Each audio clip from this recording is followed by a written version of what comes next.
पूरी दुनिया के इंसान अचानक एक अजीब से हादसे का शिकार हुए।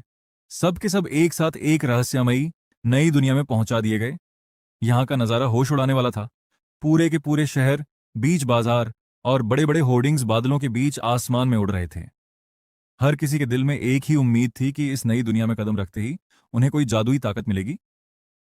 मुझे भी लगा था कि जब मेरी आंखें खुलेंगी तो मैं एक महान एसएसएस रैंक का भविष्यवक्ता बनकर जागूंगा।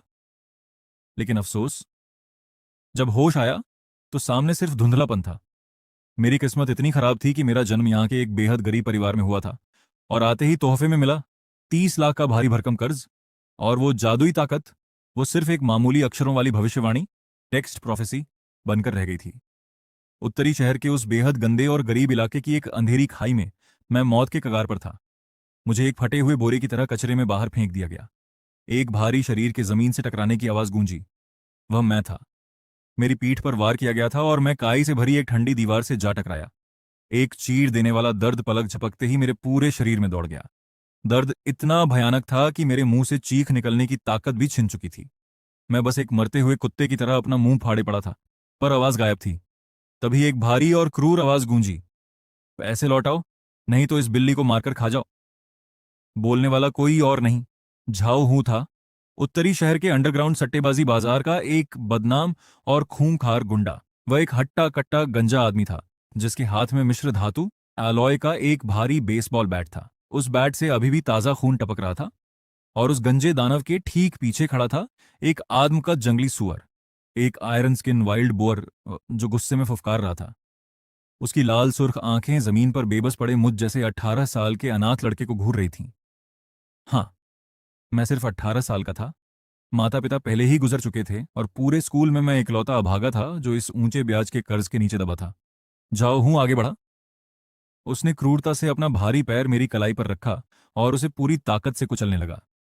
वह हंसते हुए बोला, आज तो तुम्हारा जागने, अवेकन होने का दिन था, है ना? पूरे स्कूल में चर्चा थी कि हमारे युवा मालिक जादुई मंच पर आधे घंटे तक खड़े रहे। लेकिन अंत में क्या हुआ? जो अंडा फूटने वाला था उसमें से कोई हलचल ही नहीं हुई। हा हा हा, यहां तक कि उसे एक मरा हुआ बच्चा घोषित कर दिया गया। मैं कीचड़ में सना, दर्द से अपने दांत भींचे चुपचाप पड़ा रहा। मेरी आंखें दर्द और गुस्से से झाऊ हूं के जूतों को घूर रही थीं। मुझे तुम्हारी ये आंखें सबसे ज्यादा नापसंद है, झाऊ हूं चिल्लाया। 1 बजकर। उसका गुस्सा 7वें आसमान पर पहुंच चुका था। उसने हवा में अपना वह भारी बैट लहराया। उसके लिए जिसके पैसे नहीं है वह सिर्फ एक कचरा है, और कचरे की कोई कीमत नहीं होती। इसके हाथ पैर तोड़ दो, झाओ हू ने हुक्म दिया। उसका पालतू जंगली सुअर अपने मालिक का इशारा समझ गया और एक खौफनाक आवाज करते हुए सीधे मेरी तरफ झपटा। ठीक उसी पल मेरी जेब से वह धुंधला भूरे रंग का रहस्यमयी अंडा फिसलकर जमीन पर गिर गया। झाओ हू का बैट पूरी ताकत से नीचे आया। उसका निशाना मेरा घुटना था, लेकिन हड़बड़ी में वार चूका और सीधे मेरे टखने पर लगा। मांस का एक बड़ा टुकड़ा कटकर अलग हो गया। दर्द की एक भयानक लहर उठी और मेरा चमकीला लाल खून उस भूरे रंग के अंडे पर जा गिरा। पर यहां एक चमत्कार हुआ। वह खून जमीन पर बहने के बजाय उस अंडे के अंदर ऐसे समा गया जैसे कोई प्यासा स्पंज पानी सोख लेता है। देखते ही देखते उस मरे हुए अंडे के छिलके पर दरारें पड़ने लगीं। तभी दिमाग में एक ठंडी मशीनी आवाज गूंजी। जबरन सक्रियण प्रक्रिया फर्स्ट एक्टिवेशन शुरू की गई।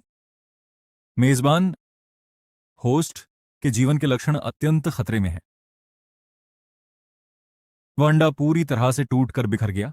न तो कोई आसमान हिलाने वाली रोशनी निकली और न ही किसी पवित्र जादुई जीव के दर्शन हुए। वहां केवल एक छोटी सी चीज थी जिसका आकार सिर्फ एक नाखून के बराबर था। काले और लाल रंग की धारियों वाली वह छोटी सी चीज चुपचाप हवा में उड़ते हुए बाहर निकली। वह एक मच्छर था, दिखने में थोड़ा कमजोर और कुपोषित सा।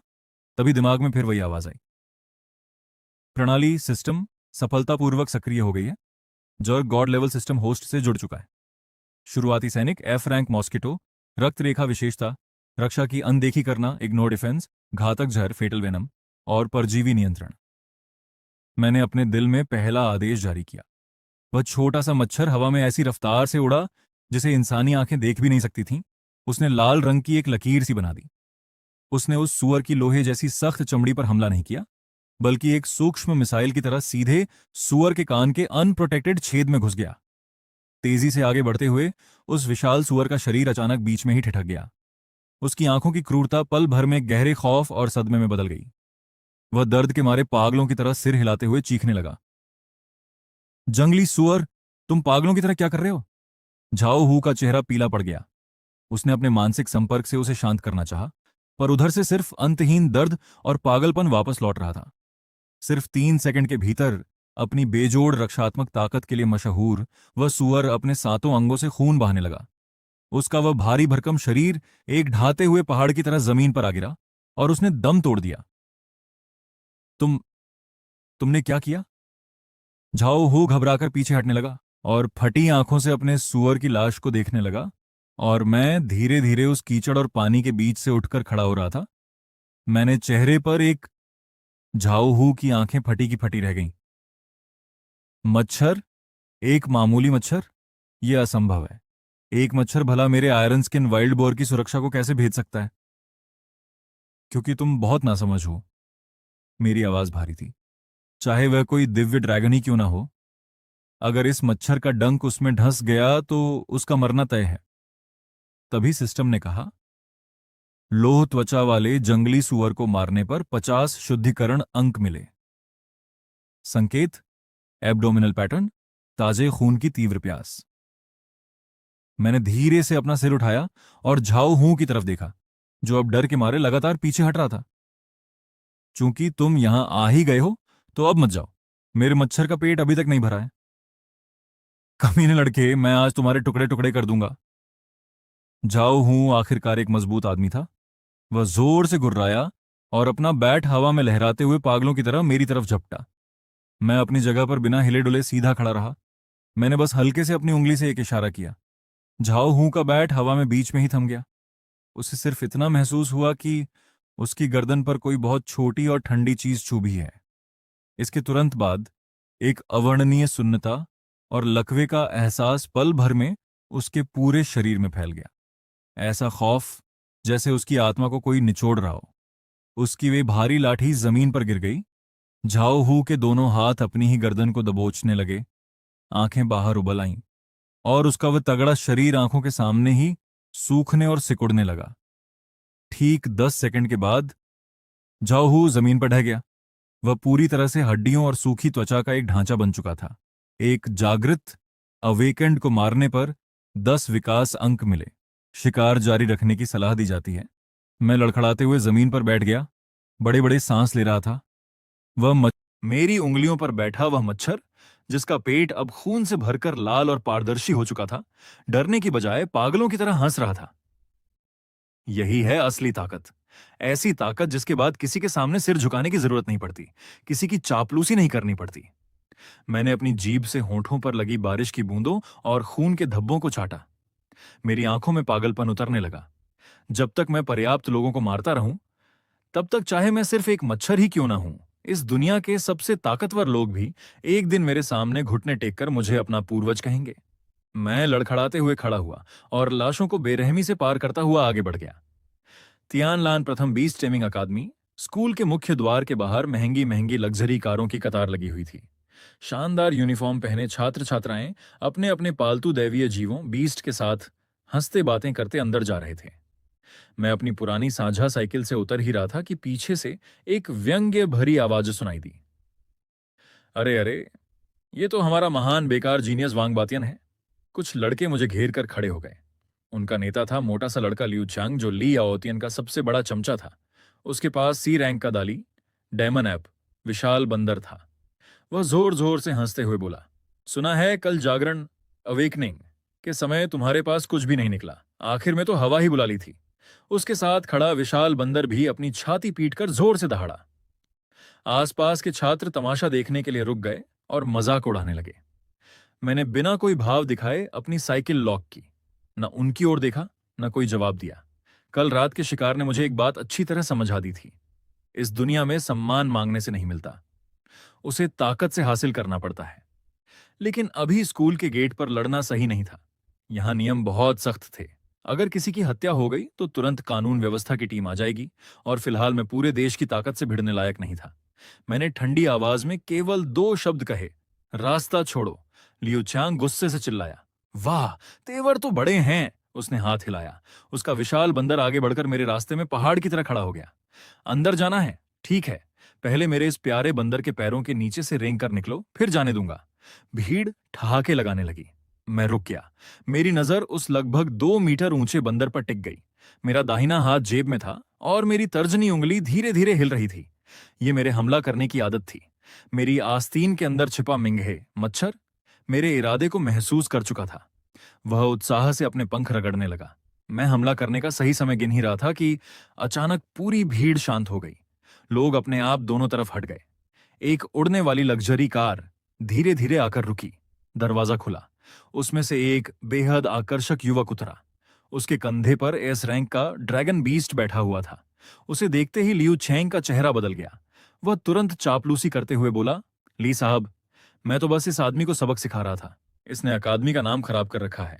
लियाओतियन ने अपने ड्रैगन को सहलाते हुए शांत स्वर में कहा, क्या कोई शेर सड़क के कुत्तों की परवाह करता है? आज नए छात्रों की परीक्षा है।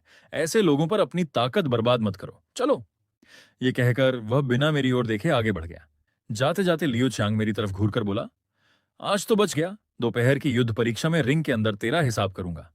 सब लोग उसके साथ चले गए। मैं वहीं खड़ा उसकी पीठ को देखता रहा। मेरे होठों पर एक बेहद खतरनाक मुस्कान उभरी। शेर और आवारा कुत्ता? उम्मीद है जिस दिन तुम्हारा ड्रैगन मेरे मच्छरों द्वारा खून से खाली कर दिया जाएगा, उस दिन भी तुम्हारा यही घमंड कायम रहेगा। यह जगह कम स्तर के जंगली राक्षसी जानवरों से भरी हुई थी, जहां नए छात्रों को असली लड़ाई का अभ्यास कराया जाता था। आमतौर पर सभी छात्र समूह बनाकर और शिक्षकों की निगरानी में अंदर जाते थे, लेकिन मैं अकेला था। मैं मुख्य रास्ते को छोड़कर सीधे सबसे घने जंगल में घुस गया। मेरा यहां केवल एक ही उद्देश्य था, अपनी सेना बढ़ाना। मेरे सामने सिस्टम का पैनल खुल गया। मैंने हाथ आगे बढ़ाया। बाहर आओ मिंगे। काला लाल मच्छर भनभनाता हुआ बाहर निकला और खुशी से मेरे चारों ओर उड़ने लगा। मैंने सामने झाड़ियों में जामुन खा रहे विंड रैबिट की ओर इशारा किया। जाओ, आज का भोजन तुम्हारा है। सामान्य छात्रों के लिए विंड रैबिट को पकड़ना बेहद कठिन था, क्योंकि उसकी गति बहुत तेज थी। लेकिन मिंगे की लॉक करने वाली क्षमता के सामने वह खरगोश मानो धीरे धीरे टहल रहा था। लाल चमक कौंधी। मिंगे ने एक ही पल में उसकी गर्दन में अपनी सूंड घुसा दी। लकवा मारने वाला जहर उसके शरीर में फैल गया। कुछ ही सेकंड में वह पूरी तरह हिलना बंद कर चुका था। आधे मिनट के भीतर ही उसका पूरा खून चूस लिया गया और वह सूखी लाश बनकर जमीन पर गिर पड़ा। मैंने भौहें सिकोड़ लीं। बहुत धीमा है।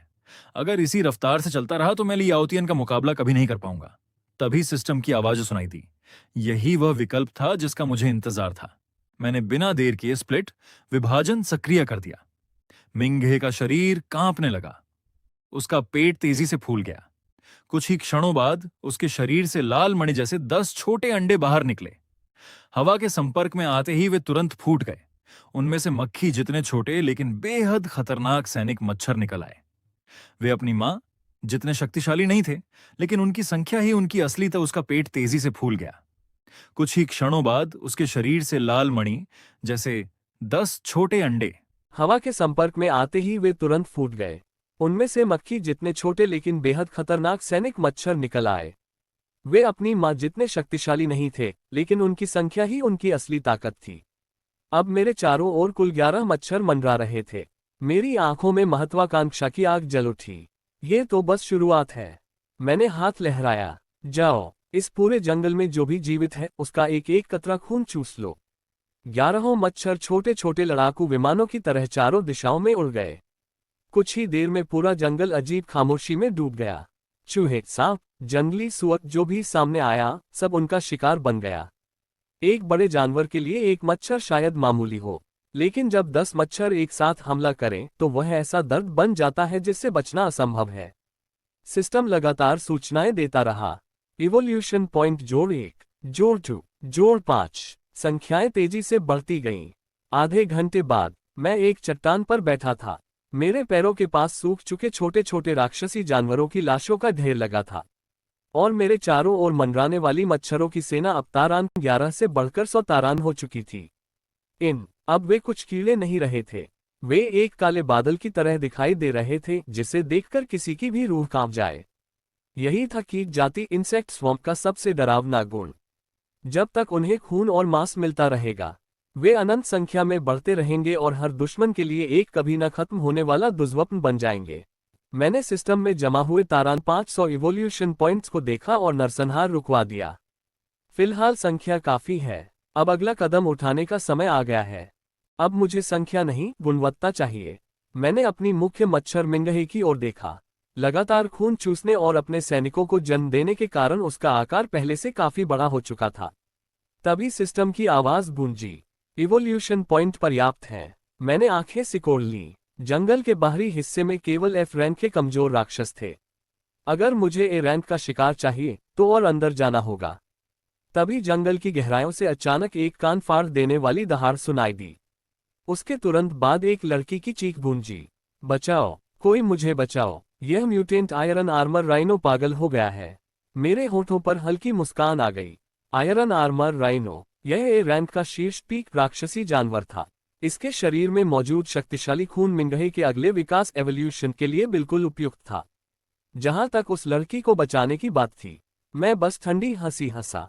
मैं उन जोशीले नायकों जैसा नहीं था जो चिल्लाते हुए किसी सुंदर लड़की को बचाने दौड़ पड़ते हैं। मैं एक शिकारी था, और शिकारी हमेशा सही समय का इंतजार करता है। मेरे पीछे उड़ रहे 100 मच्छर काले लिबादे की तरह मेरे साथ साथ चलने लगे। आज किस्मत अच्छी है, शिकार खुद मेरे पास चला आया। मैं बिना कोई आवाज किए उस दिशा में बढ़ गया जहां अफरा तफरी मची हुई थी। मेरा इरादा साफ था, पहले गैंडा थक जाएगा, फिर आखिरी वार मैं करूंगा। उधर लिन वाने नाम की एक लड़की जान बचाने के लिए बेतहाशा भाग रही थी। वह तियानलान अकादमी की मशहूर हीलर थी। हर समय लोगों से घिरी रहने वाली ये लड़की इस समय पूरी तरह बिखर चुकी थी। उसका चेहरा आंसुओं से भीगा था, कपड़े मिट्टी से सने हुए थे। उसके पीछे लगभग 50 मीटर दूर एक विशाल कन आयरन आर्मर राइनोकन पूरी रफ्तार से उसकी ओर दौड़ रहा था। उसकी लाल आंखों में केवल विनाश की आग जल रही थी। 3 मिनट पहले ही उस लड़की का प्यारा कन लाइट स्पिरिट कन उस गैंडे के पैरों तले कुचलकर मारा जा चुका था। अब उसके पास चमत्कार की उम्मीद करने के अलावा कोई रास्ता नहीं था। अचानक गैंडे ने अपनी रफ्तार और बढ़ा दी। उसी समय लड़की का पैर फिसला। वह सड़ी हुई पत्तियों से भरे कीचड़ में गिर पड़ी। उसने डरते हुए पीछे देखा। विशाल सींग उसकी ओर बिजली की गति से बढ़ रहा था। उसने निराश होकर अपनी आंखें बंद कर लीं। 1 सेकंड, 2 सेकंड, लेकिन उसे कोई दर्द महसूस नहीं हुआ। उसकी जगह एक अजीब सी तेज भनभनाहट पूरे जंगल में गूंज उठी। उसने कांपते हुए आंखें खोलीं, और जो उसने देखा वह दृश्य वह जिंदगी भर नहीं भूल सकती थी। गैंडे का विशाल सींग उसके चेहरे से केवल 10 सेंटीमीटर दूर रुक चुका था। ऐसा लग रहा था जैसे किसी अदृश्य दीवार ने उसे रोक दिया हो। असल में गैंडे का पूरा सिर हजारों छोटे छोटे मच्छरों ने घेर लिया था। अगले ही पल आयरन आर्मर राइनो दर्द से भयानक चीख मारने लगा। वह अपना सिर झटकने लगा, जमीन पर सींग मारने लगा, पेड़ों से शरीर रगड़ने लगा, यहां तक कि जमीन पर लौटने लगा। लेकिन कुछ भी काम नहीं आया। मैं पास के एक पेड़ की डाल पर खड़ा था, दोनों हाथ जेब में थे, चेहरा बिल्कुल शांत, मानो किसी अखाड़े में बैठा कोई अमीर आदमी जानवरों की लड़ाई का आनंद ले रहा हो। मैंने मन ही मन आदेश देना शुरू किया। पहली टुकड़ी, आंखों और मुलायम हिस्सों पर हमला।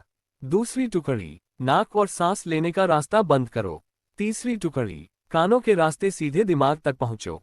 मेरी उंगलियां पेड़ के तने पर एक खास लय में थपथपा रही थीं, और मेरी हर लय के साथ मच्छरों का झुंड किसी प्रशिक्षित सेना की तरह पूरी अनुशासन के साथ अपने अपने लक्ष्य बदल रहा था। लिन वाने स्तब्ध रह गई।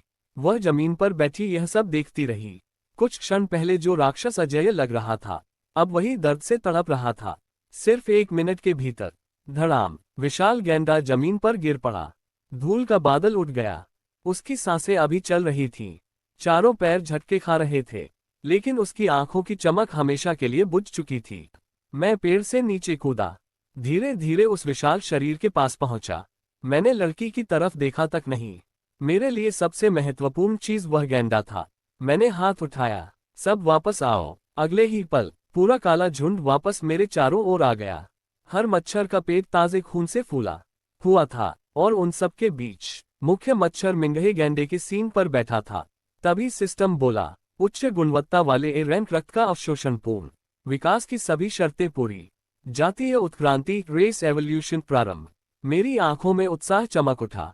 मैं साफ महसूस कर सकता था कि मानसिक संबंध के माध्यम से एक विशाल शक्ति मेरे शरीर में लौट रही थी। क्रैक क्रैक, मिनगहे के शरीर पर मौजूद काला कवच टूटने लगा। उसके अंदर से एक नई आकृति बाहर आई। अब उसका आकार लगभग मुट्ठी जितना हो गया था, लेकिन सबसे बड़ा बदलाव उसके पंखों में था। अब उसके 4 रक्त रंग के पंख थे। उनके किनारे तलवार की धार जितने तेज थे। सिस्टम ने घोषणा की, उत्क्रांति सफल। नाम, ब्लड विंग एम्परर मच्छर, blood wing emperor mosquito. Rank A, नई क्षमता प्राप्त, एम्परर और अब यह एक साथ 1000 निम्न स्तर के कीटोकन को नियंत्रित कर सकता है। मैं मुस्कुराया। बहुत बढ़िया। मैंने हाथ आगे बढ़ाया। लाल मणि जैसा चमकता हुआ सम्राट मच्छर आकर मेरी हथेली पर बैठ गया। तभी पीछे से लिनवा ने संभल कर खड़ी हुई। उसने मेरी पीठ को देखा। उसकी आंखों में अविश्वास साफ झलक रहा था। वह मुझे पहचान चुकी थी।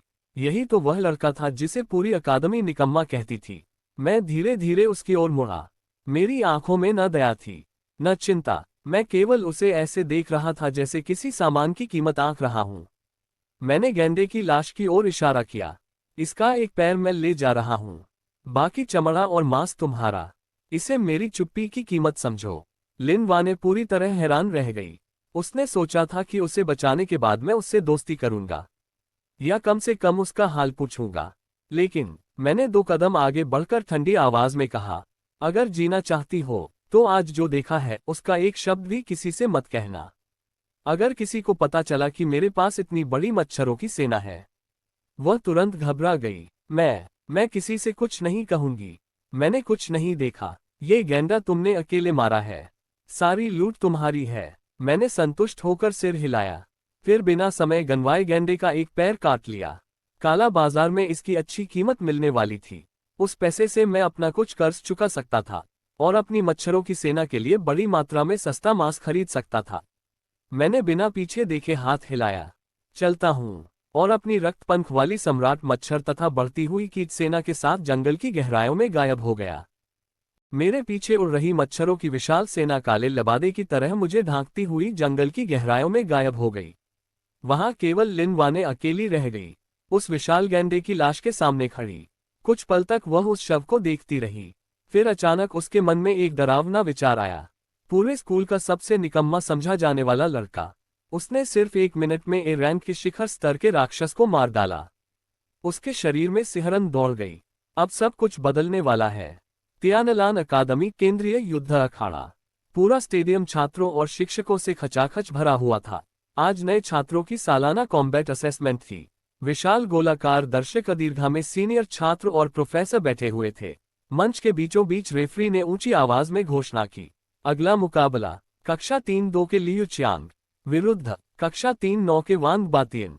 घोषणा होते ही पूरा स्टेडियम ठहाकों से गूंज उठा। अरे वही लड़का जिसने मृत अंडा निकाला था। सुना है इसे F रैंक का मच्छर मिला है। इस मैच की क्या जरूरत है, सीधे हार घोषित कर दो। लियू चियांग का C रैंक डेमन ऐप एक मुक्के में उसे चटनी बना देगा। सबकी हंसी के बीच लियू चियांग गर्व से अखाड़े में उतरा। उसका C रैंक डेमन ऐप लगभग 2.5 मीटर लंबा था, मांसपेशियों से भरा विशाल शरीर। वह अपनी छाती पीटते हुए दहाड़ने लगा। लियू चियांग मेरी ओर देखकर चिल्लाया, ओए निकम्मे, अगर डर गया है तो अभी घुटनों के बल बैठ जा। 3 बार सिर झुका, मेरे पैरों के नीचे से रेंग कर निकल, तो आज तुझे अस्पताल नहीं भेजूंगा। तभी सुरंग के अंधेरे हिस्से से किसी के कदमों की आवाज आने लगी। धीमी, शांत, बिना किसी घबराहट के मैं बाहर आया। दोनों हाथ अब भी जेब में थे। सूरज की रोशनी मेरे पीले चेहरे पर पड़ रही थी। मैंने लियू चियांग की ओर देखा तक नहीं। सीधे रेफरी से पूछा, शुरू कर सकते हैं। रेफरी ने नाराज होकर मेरी ओर देखा। उसे मेरा रवैया बिल्कुल पसंद नहीं आया। उसने नियम बताए, जो पहले हार माने या लड़ने लायक न रहे वही हारेगा। जानबूझकर किसी को मारना या अपंग बनाना मना है। मुकाबला शुरू। मरने की इतनी जल्दी है? लियू चियांग गुस्से से गरजा। डेमन ऐप, स्मैश कर दो इसे। रॉक ब्रेकर पंच, विशाल बंदर तोप के गोले की तरह मेरी ओर दौड़ा। उसकी मुट्ठी पर पीली ऊर्जा चमक रही थी। पूरा अखाड़ा उसकी ताकत से कांप उठा। अगर यह मुक्का लगता तो मेरा शरीर चूर चूर हो जाता। दर्शक दीर्घा में बैठी लड़कियां चीख उठीं। ऊपर VIP सीट पर बैठा ली यातन वाइन का गिलास घुमाते हुए मुस्कुरा रहा था। बेकार मुकाबला, एक तरफा जीत। लेकिन अगले ही पल पूरा स्टेडियम जम गया। मैंने बचने की कोशिश भी नहीं की, बस हल्का सा सिर एक तरफ किया और चुटकी बजाए। टक, उसी क्षण एक लाल बिजली हवा को चीरती हुई निकली। उसकी गति आवाज से भी तेज थी। डेमन एप की मुट्ठी मेरे चेहरे से केवल 1 इंच दूर आकर रुक गई। उसका विशाल शरीर उसी मुद्रा में जड़ हो गया। उसकी आंखें लाल हो गईं। वह दहाड़ना चाहता था, लेकिन उसके गले से आवाज तक नहीं निकली। अगले ही पल वह दोनों घुटनों के बल मेरे सामने गिर पड़ा। उसके माथे पर केवल एक छोटा सा लाल बिंदु दिखाई दे रहा था। मैंने नीचे झुककर उसकी ओर देखा, फिर मुस्कुराया। बस यही है तुम्हारा सी रैंक बीस्ट। दूर खड़ा लियू चांग पूरी तरह सुन्न हो चुका था। उसके पीछे हवा में एक खूबसूरत लाल मच्छर मंडरा रहा था। वही ब्लड विंग एम्परा मच्छर। अभी कुछ क्षण पहले उसने सुपरसोनिक गति से डेमन एप के माथे को भेद दिया था, सीधे उसके मस्तिष्क के नियंत्रण केंद्र को नष्ट किया और पीछे से बाहर निकल आया। पूरा स्टेडियम मौत जैसी खामोशी में डूब गया। जो लोग कुछ देर पहले मेरा मजाक उड़ा रहे थे, अब उनके मुंह खुले हुए थे, लेकिन आवाज किसी के गले से नहीं निकल रही थी। वीआईपी सीट पर बैठा ली यातन भी अपनी जगह से खड़ा हो गया। उसके हाथ का वाइन ग्लास कांप उठा। वह लाल मच्छर को घूरता रह गया। उसकी आंखों में पहली बार डर दिखाई दे रहा था। मैं नीचे झुका, डेमन एप के गाल पर हल्की थपकी दी, फिर मुस्कुराकर बोला, केवल बड़ा शरीर होने से कोई ताकतवर नहीं बन जाता। मैंने पूरे स्टेडियम की ओर देखा, फिर मेरी नजर कांपते हुए लियू चांग पर टिक गई। अब भी चाहता है कि मैं घुटनों पर बैठूं। लियू चांग के पैरों से जान निकल गई। वह सीधे जमीन पर बैठ गया। रेफरी काफी देर बाद होश में आया। कांपती आवाज में बोला, विजेता वांग बातियन। मैं बिना कोई जश्न मनाए मुड़ गया। न कोई भाषण, न कोई धमकी, क्योंकि मेरे लिए ये जीत कोई मायने नहीं रखती थी। ये तो सिर्फ शुरुआत थी। मैंने जेब में रखे उस आवेदन पत्र को छुआ। Wildness survival trial. असल मंच तो वहीं मेरा इंतजार कर रहा है। उसी रात त्यानलान शहर की सीमा, 7वां सैन्य प्रतिबंधित क्षेत्र, ब्लड डांस वेस्टलैंड, विशाल सरचलाइटें कांटेदार तारों और चौकियों के बीच घूम रही थीं। यहीं से मानव सभ्यता समाप्त होती थी और राक्षसी जंगल शुरू। तारों के बाहर लाल जहरीली धुंध से ढका अंतहीन जंगल फैला हुआ था, जहां अनगिनत खूंखार दैत्य रहते थे। सामान्य छात्रों के लिए ये जगह मौत थी, लेकिन मेरे लिए यही स्वर्ग था। एक सैन्य ट्रक चौकी पर आकर रुका। उससे दर्जनों प्रतिभाशाली छात्र उतरे। ये सभी पहले चरण की परीक्षा पास कर चुके थे। अब इन्हें 3 दिन तक इस जंगल में जीवित रहना था। ज्यादातर छात्रों के चेहरों पर डर और उत्साह दोनों थे, लेकिन मैं सबसे अलग खड़ा था। मेरी पीठ पर एक खाली बैग था और पैरों के पास लगभग 100 किलो सड़ा हुआ सस्ता मांस भरा एक विशाल बोरा रखा था। तभी पीछे से व्यंग्य भरी आवाज आए, अरे हमारे वन शॉट किंग भी आ गए। ली यातन अपने साथियों के साथ मेरी ओर आया।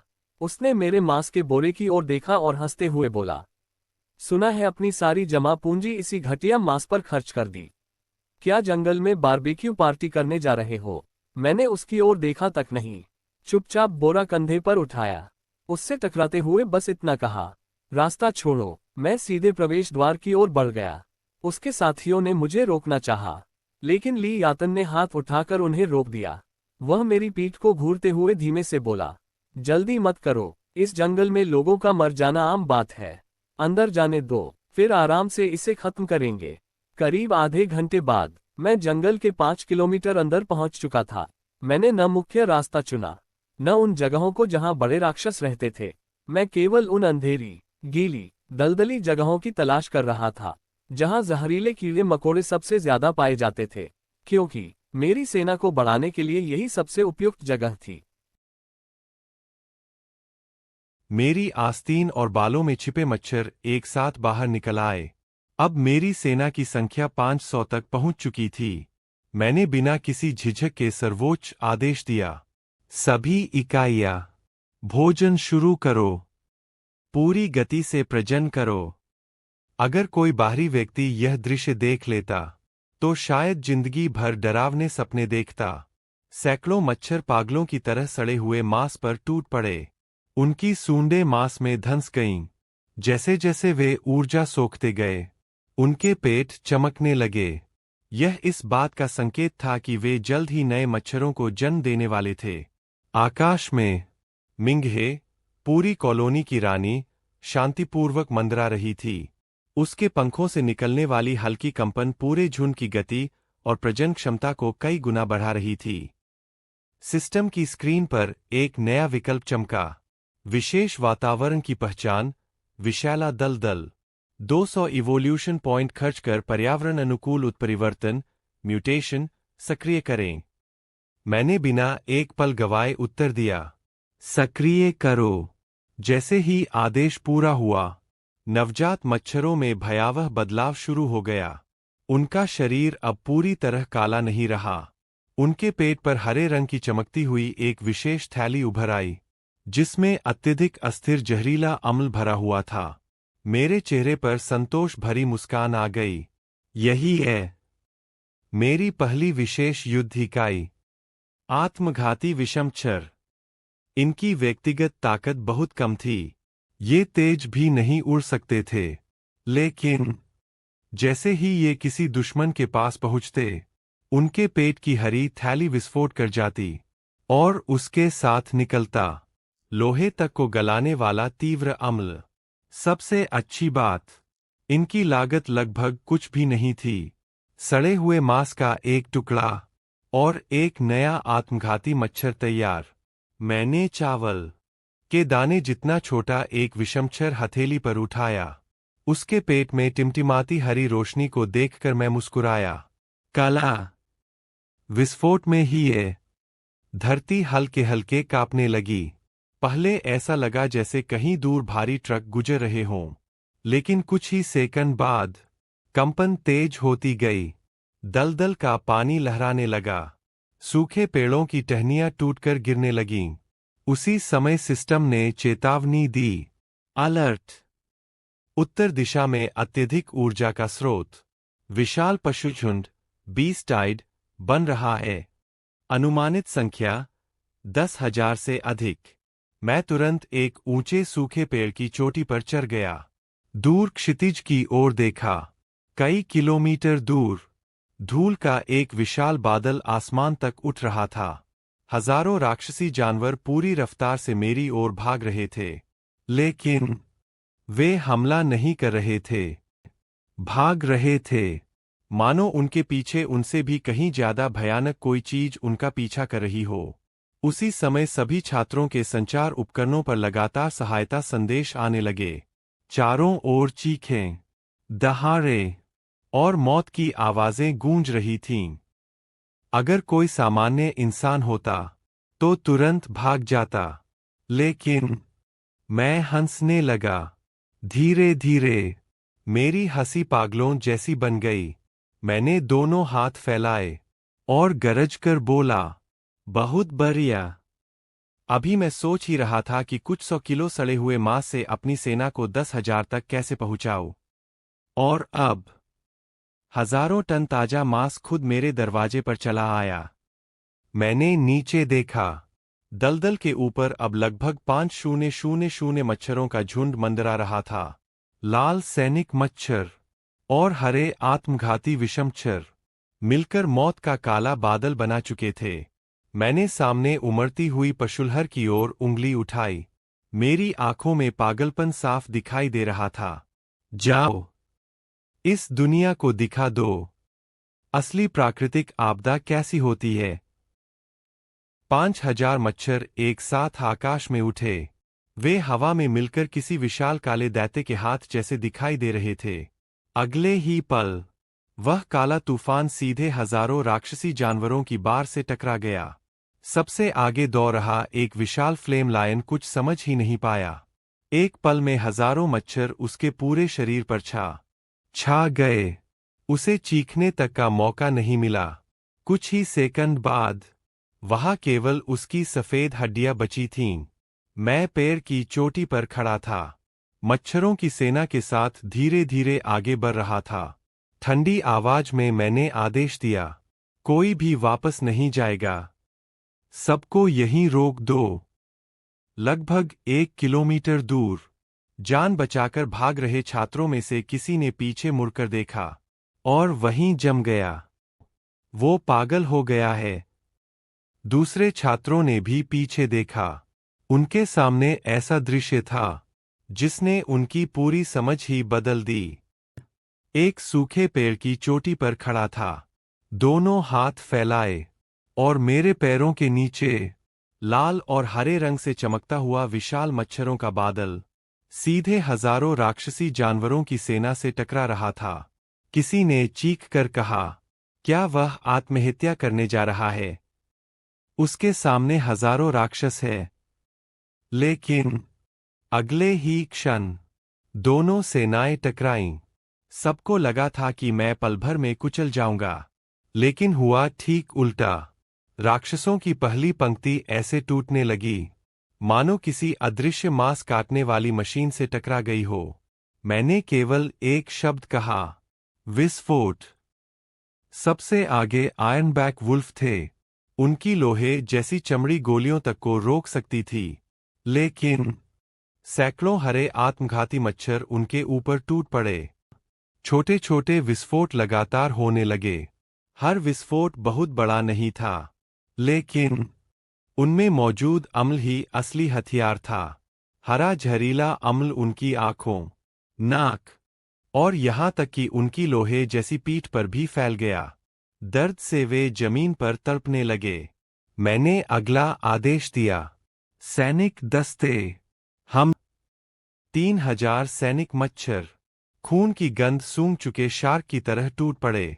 अब उन्हें कमजोर जगह खोजने की जरूरत नहीं थी, क्योंकि अम्ल ने पूरे शरीर को ही कमजोर बना दिया था।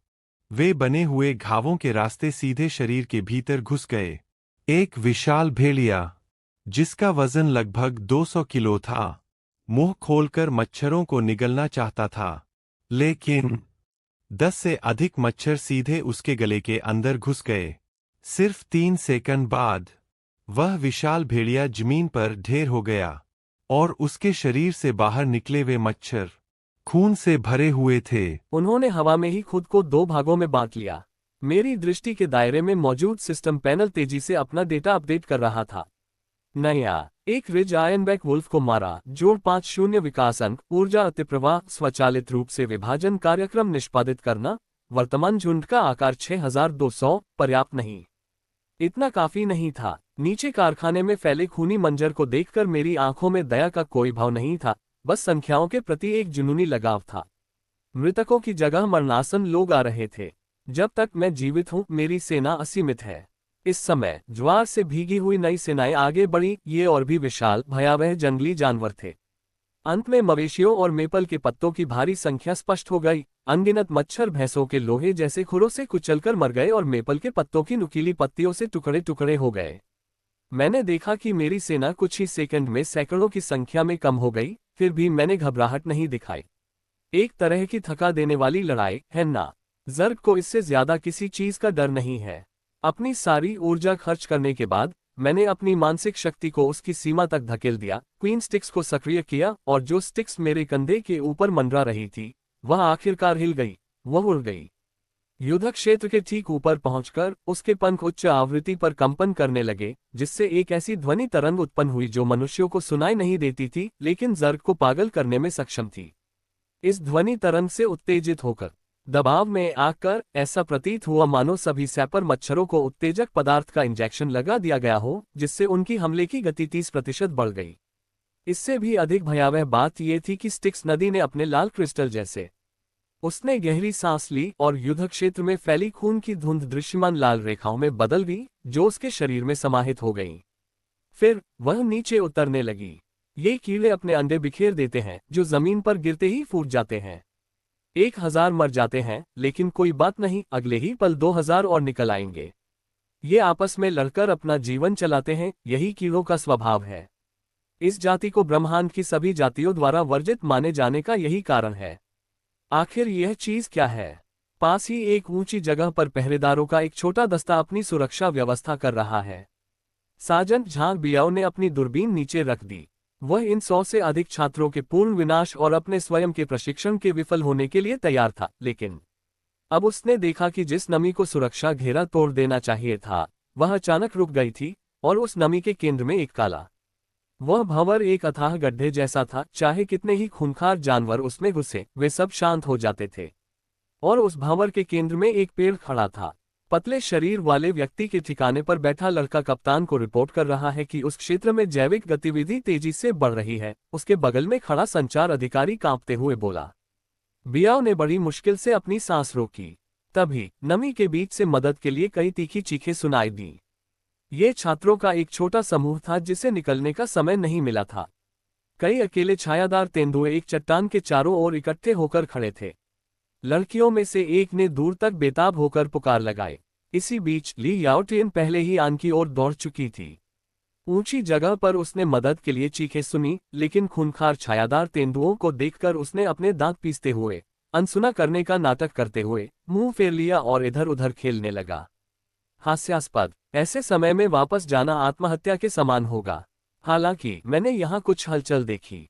जाहिर है ये किसी को बचाने के लिए नहीं थी, मैंने बस कुछ धुंधली आकृतियां देखी। तेंदुए की खाल बेहतरीन होती है जो उन्नत बर्फीले कीड़ों के प्रजनन के लिए उपयुक्त है। उंगली के एक इशारे से 500 मच्छर झुंड बनाकर बाहर निकले और तुरंत उन कुछ मच्छरों पर टूट पड़े जो हमला करने ही वाले थे। छात्र को नोच रहा छायादार तेंदुआ अपने पंजे उठाने से पहले ही कीड़ों के घने झुंड से घिर गया। वे जमीन पर बेतहाशा भागने लगे। वे करवटें बदलते हुए अपने शरीर पर मौजूद कीड़ों को कुचलने की कोशिश कर रहे थे, लेकिन मच्छर हर जगह थे। महज 10 सेकंड में उनके दिलों में डर पैदा करने वाले छायादार तेंदुए शांत हो गए। चट्टान पर बैठे छात्र हौंफते हुए जमीन पर गिर पड़े। उन्होंने ऊपर देखा और पेड़ों की चोटियों से नीचे कूदते हुए मुझे कृतज्ञता से निहारने लगे। मैं उदासीन बना रहा। वह उनकी ओर देखे बिना ही उनके पास गया, झुका और कुशलतापूर्वक एक छायादार तेंदुए के शव को चीरकर उसमें से एक जानवर के आकार की वस्तु निकाली जो काले प्रकाश से चमक रही थी। सोल, इसे अपनी जेब में रख लो। गलत मत समझना, मुझे बस ये पसंद नहीं कि कोई मेरे खाने को छुए, मैंने कहा, फिर मुड़कर जानवरों के घोंसले के घने इलाके की ओर तेजी से वापस भागा। केवल छात्रों ने अचंभित निगाहों से एक दूसरे को देखा। अचानक उन्हें एहसास हुआ कि इस आदमी की नजरों में वे उन मृत जानवरों से अलग नहीं थे। नहीं, समय बीतने के साथ साथ मच्छरों की मेरी सेना बढ़कर 50,000 हो गई और अपने पीछे तबाही के सिवा कुछ नहीं छोड़ी। यहां तक कि जानवरों के घोंसले भी डर से कांपने लगे। उन पर भय छा गया। जो जानवर पहले बेतहाशा भाग रहे थे, अब सहज रूप से इस भयावह आकृति से दूर रहने लगे। कितना अच्छा लगा। मैंने सिस्टम पैनल पर विकास अंक देखे। संख्या पहले ही 5,000 से अधिक हो चुकी थी, लेकिन तभी अचानक जंगल के सबसे गहरे हिस्से से एक भयानक दबाव उत्पन्न हुआ। यह आभा अविश्वसनीय रूप से शक्तिशाली थी। इस झटके से जमीन पर मौजूद कई इंजीनियर भी हवा में ही अचेत हो गए और नीचे गिर पड़े। दूर से बिजली कड़कने जैसी गर्जना सुनाई दी, मानो दूर से जानवरों का झुंड ज्वार की तरह उमड़ पड़ा हो। वे सब एक साथ जमीन पर घुटने टेक दिए। ये श्रद्धा नहीं थी, यह उनके जीन की गहराई से निकली एक परम आदिम प्रवृत्ति थी। मैं चारों ओर घूमा, मेरी पुतलियां सिकुड़ गईं और मुझे केवल जानवर ही दिखाई दिए। घोंसले के स्रोत पर एक भयानक 3 मंजिला इमारत खड़ी थी, जिसका शरीर नीली बिजली से चमक रहा था। सिस्टम का खून जैसा लाल अलार्म फ्रेम तेजी से चमक रहा था।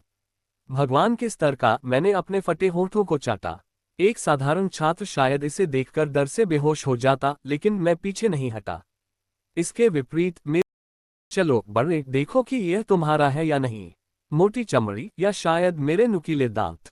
थंडरस्ट्रक टाइटन लिजार्ड स्पष्ट रूप से उत्तेजित और क्रोधित था। अचानक उसकी पीठ पर मौजूद ब्लेडों से एक चकाचौंध भरी नीली रोशनी निकली। कोई भी चीज बेकार नहीं। उसके शब्द एक सीधा हमला थे, एक शक्तिशाली प्रहार जो थंडर परगेटरी के स्थान का पता लगा सकता था। उसकी पीठ से बिजली की एक मोटी श्रृंखला निकली जो पल भर में अनगिनत छोटी छोटी बिजली की चिंगारियों में बदल गई। 500 मीटर आगे तक फैले पंखे के आकार के चाप ने कीड़ों के घने झुंड पर विनाशकारी प्रहार किया। हवा में चटकने की आवाजें गूंज उठी और जलते हुए कीड़ों की गंध फैल गई। आग की गंध। मैं असहाय होकर देखता रहा कि झुंड में आए 50,000 मच्छरों में से 1/3 पल भर में नष्ट हो गए।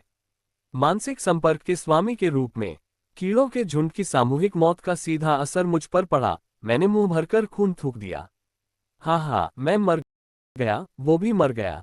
लियो तियान दूर से देख रहा था। ये देखकर मैं इतना उत्साहित हो गया कि खुशी से उछल पड़ा। ये बिजली से घायल एक विशाल छिपकली थी। इस विशालकाय जीव को तो स्वर्ग भी नहीं बचा सकता था। वांग बाटियन ने तो सचमुच इसका सामना करने की हिम्मत कर ली थी। इस बार तो कोई देवता भी उसे नहीं बचा सकता था। लेकिन मैंने बस अपने मुंह के कोने से खून पोंछा। मेरी आंखों में और भी ज्यादा भयंकर गुस्सा झलक रहा था। मैदान साफ करने का हुनर ठीक है, देखते हैं तुम कितनों का सामना कर सकते हो। मैंने खुद को शांत रहने के लिए मजबूर किया। दर्द, दिमाग तेजी से दौड़ रहा है, विचार बिखर रहे हैं, पूरी तरह से बिखर रहे हैं। एक त्रिआयामी घेरा। खुद को नष्ट करने वाले मच्छरों की पहली लहर जमीन के करीब उड़ती है, पेट पर हमला करती है। हमलावर सैनिक मच्छर उस नली का इस्तेमाल करके उसे उसके मुंह और नाक में ठूंस दे, चाहे वह जीवित हो या मृत। बचे हुए 30,000 मच्छर अब एक साथ झुंड बनाकर नहीं रहे, बल्कि रेत के तूफान की तरह बिखर गए। चारों ओर से घिरी हुई, बिना किसी अंधेरे कोने के बिजली से झुलसी मॉनिटर छिपकली ने गुस्से में अपने पंजे चलाए। हर बार सैकड़ों मच्छरों को कुचलने में सक्षम था। उसने एक बार फिर अपनी शक्ति का प्रदर्शन किया। बिजली गिरी, जिससे पूरा इलाका जलकर राख हो गया, लेकिन मच्छर बहुत ज्यादा थे और वे बहुत छोटे थे। इतने बड़े जीव पर मच्छर को मारने की कोशिश करना टिड्डे को मारने के लिए तोप चलाने जैसा था। मक्खियां अपनी क्षमता का लाभ न उठा पाने के कारण अब स्वयं को नष्ट कर रही हैं। मॉनिटर छिपकली को बचाने के मेरे प्रयास व्यर्थ हो गए हैं। मेरी मानसिक और शारीरिक शक्ति पूरी तरह से समाप्त हो चुकी है। हजारों जीवित मच्छर स्वयं को नष्ट कर रहे हैं। हरे रंग की क्रूज मिसाइलों की एक श्रृंखला की तरह उन्होंने सटीक रूप से मॉनिटर छिपकली के पेट को भेद दिया, जिससे विस्फोटों की एक श्रृंखला शुरू हो गई। शक्तिशाली अम्लीय विष ने इसे लगातार नष्ट कर दिया, यहां तक कि शून्य स्तर की छिपकली के खिलाफ भी। इस लक्षित विस्फोट से सुरक्षा घेरा भी टूट गया, जिससे विशाल छिपकली के शरीर के टुकड़े टुकड़े हो गए और गहरे घाव हो गए। वह दिल दहला देने वाली चीख निकालते हुए बुरी तरह छटपटाने लगी।